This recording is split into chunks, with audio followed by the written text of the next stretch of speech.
Let's bring in Jibril Karim, who is an analyst, energy analyst at EcoBank. He joins me now to talk about some of these issues. Good morning to you, Jibril. Thank you so much for joining me on the program.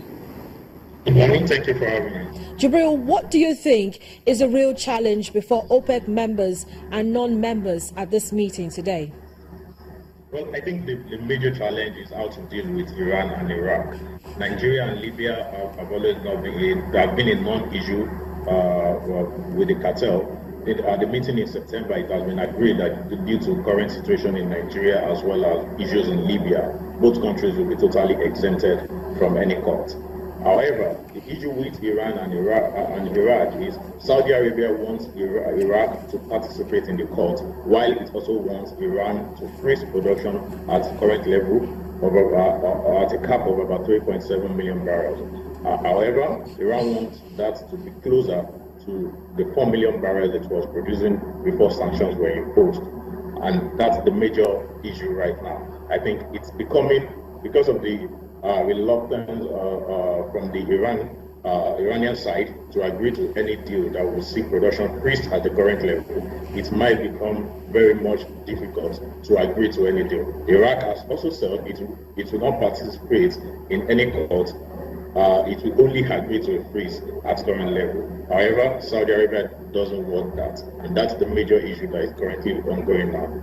Another biggest OPEC concern is that by cutting output, it would simply hand over market share to non-OPEC competition. Do you share this concern? Well, the fact is that if OPEC should cut any cut from OPEC right now will most likely be taken away from the excesses that are currently in the market, which is estimated at about 2 to 3 million barrels currently. So even if OPEC cuts, if the proposed 1.2 million barrels right now, most of what will be affected are mostly crude that are going into storage. Crudes that are going into refineries will still continue to flow, and therefore most of the market share that will be lost will be to countries that are stockpiling crude, and that will be in the US and China. So on the situation of fighting for market share, it's not really a major issue. What is the major issue is the agreement on which nation will be involved in the court and which nation will have to freeze production at their current level. Now, OPEC said it would exempt Nigeria, Iran, and Libya. You actually mentioned that when you started speaking to me. You said it will, exempt Nigeria, Iran, and Libya from cuts at its meeting in September. But this meeting is still a major decider for Nigeria, even though, they're going to be exempted from any cuts. Well, the clarification there is that Libya and Nigeria will be totally exempted from any cut as well as freezing production, which means Nigeria will be allowed to ramp up its production when it can sort out its issues in the Niger Delta to what it was before. And as Libya continues to recover from issues regarding ISIS, it will also be allowed to ramp up production. However, on the Iranian side of things, what the deal was to allow Iran to freeze production at current level, but not participate in the cuts. The freeze is what Iran doesn't want right now. So, in line with that, and knowing that we've got very strong elephants in the room at this particular meeting in Vienna, do you think that OPEC will hold on to its resolve and reach an agreement, remain strong, to reach that agreement that, look, we know that things are the way they are. It doesn't matter if we have an oversupply cut, but we have to realize that it's going to hurt more than we think if we don't go ahead with a production cut.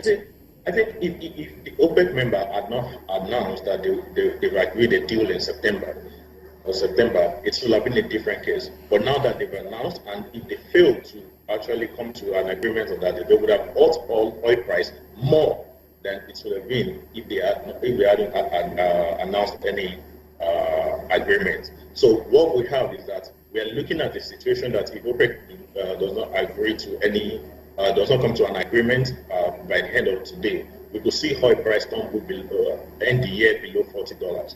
And this is not out of place. It could be that by the first quarter of 2017, we could be seeing oil trading closer to $30 again, and that's the major concern for the producers. And as much as they desire to increase price, it will be difficult. They also have to understand that not coming together to agree on a cut will also send the wrong signal to the market about the unity within the group, as well as the power that the group itself can have in the market. So that's the major issue now. The major issue is if a deal is agreed, we could see a significant rally in oil price. But if the deal falls through, then we might see a very significant and rapid decline in oil price.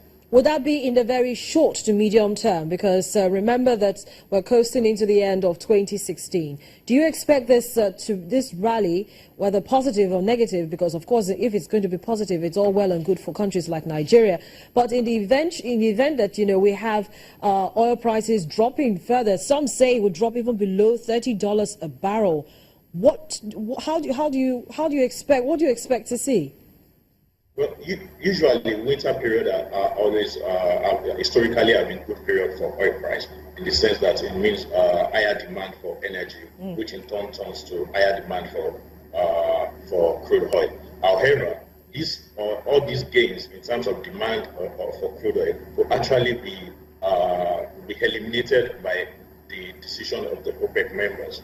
All right. So in the short to medium term, it's all dependent on the output of the meeting. If the meeting comes out positive, it will be very good for oil price, because that's an agreement we will see removing about 1.2 million barrels from the current excesses in the market, and could simply cut the oversupply in the market by half. That would be very, very significant for oil price. On the other hand, if they fail to agree, to a cut, it will also do a damage to the reputation of the organization, in the sense that even in the future, if they come to the market to say they are going to cut again, the market is most likely going to doubt the effectiveness of that, and that's the major thing that is at stake for OPEC now.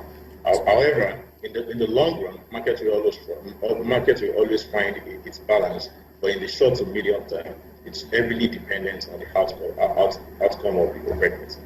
So you're sounding kind of optimistic for what 2017 is going to be like. Don't forget that U.S. President-elect Donald Trump says the U.S. might be going out of the TTP deal. So you have that coming up. You have investors also having to contend with OPEC's decision for today. What's your outlook for 2017 for global oil prices?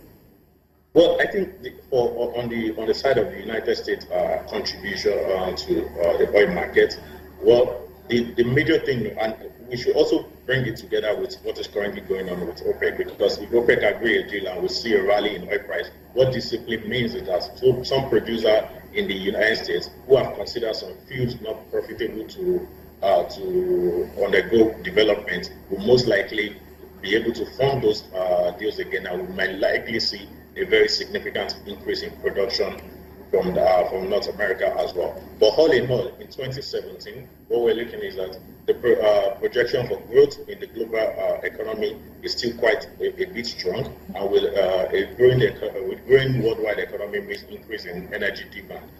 So what will actually be the major factor that will determine the movement of oil price in 2017 will have to be from the supply side.